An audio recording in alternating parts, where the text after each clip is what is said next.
पड़ताल करेंगे प्रधानमंत्री मोदी के कर्ज चुकाने वाली खबर का। सोशल मीडिया में वायरल हो रहे मैसेज के जरिए दावा ये किया जा रहा है कि प्रधानमंत्री मोदी ने ईरान का कर्ज चुका दिया है। देखते हैं कर्ज चुकाने का दावा करने वाली इस कहानी का सच क्या है।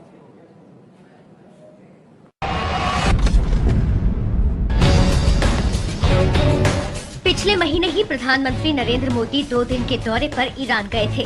कई अहम समझौते हुए, दोनों देशों के बीच मजबूत रिश्ते की कई तस्वीरें भी दिखाई दी।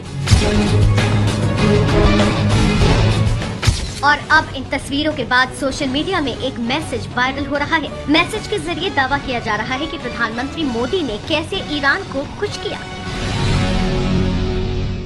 दरअसल पूरी कहानी इस बात पर है कि अंतर्राष्ट्रीय बाजार में तेल की कीमत कम होने के बावजूद जनता को इसका फायदा क्यों नहीं मिला था। वायरल मैसेज में लिखा है, भारत की सरकार जनता को तेल का पूरा फायदा इसीलिए नहीं दे पाई क्योंकि भारत पुराने तेल के कर्ज में डूबा देश है।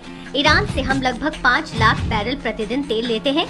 उसका भारत पर करीब $6.5 बिलियन यानी करीब 43,000 करोड़ का उधार हो गया है।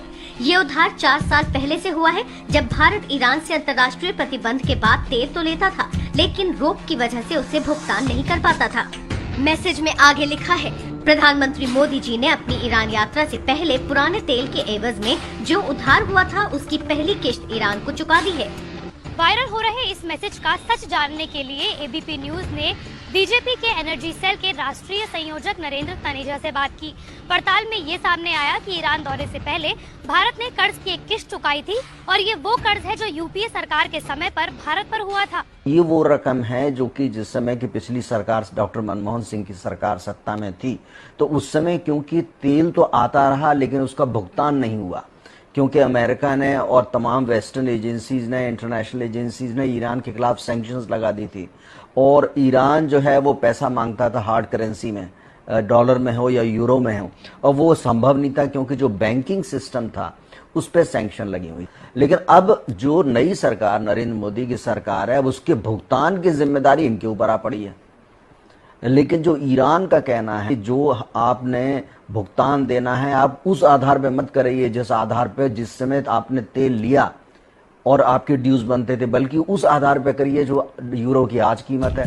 लेकिन भारत पर सिर्फ 43,000 करोड़ का कर्ज नहीं है, क्योंकि 4 साल पहले का कर्ज का भुगतान ईरान आज के यूरो के दाम के हिसाब से चाहता है। जब राजनीति की बात आती है, सामरिक हितों की बात आती है, आर्थिक हितों की बात आती है और जहां रुपए की बात आती है तो भावना का कोई काम नहीं होता। भावनाओं के भाषण दे दिए जाते हैं। उसके बाद ईरान इसी बात पे आता है, भैया आपने हमको जो है 50,000 करोड़ देना है, आपके हिसाब से 42,000 करोड़ है, हमारे हिसाब से तो 52,000 करोड़ रुपए पहले पैसा दीजिए। ईरान के साथ कर्ज का ये मामला इतना गंभीर हो गया था कि प्रधानमंत्री को इस मामले में दखल देना पड़ा था। भारत को ईरान का करीब 43,000 करोड़ का कर्ज उतारना है, जिसमें पहली किश्त के तौर पर भारत ने ईरान को करीब 5,000 करोड़ रुपए चुकाए हैं। एबीपी न्यूज की पड़ताल में वायरल हो रहा ये मैसेज सच साबित हुआ है।